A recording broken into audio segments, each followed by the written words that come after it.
I'm sitting here with familiar folks, and so I'm going to spare you all a whole lot about my past, okay? Because I honestly, I have sat at this table several times, and I think you all know that.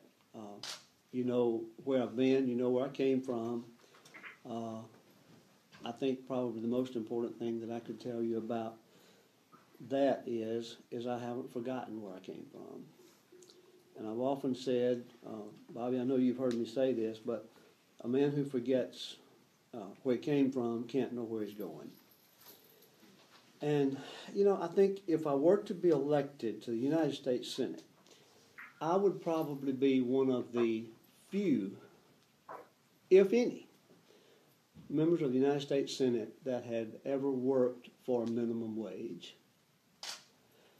I know for a fact I'd be one of the few business people that had ever been in the United States Senate. Read a couple of weeks ago that 10% of the United States Senate, members of the United States Senate, have business experience.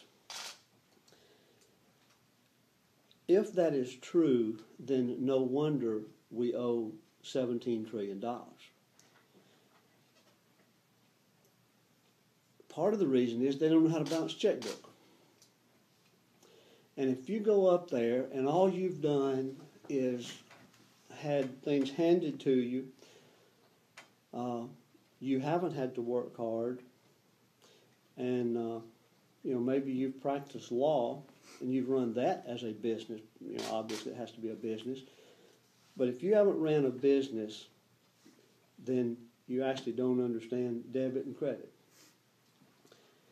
So I think I offer a well-rounded set of life experiences. You all know that story. I started working when I was 16 years old, and I'm not going to go into great detail about that.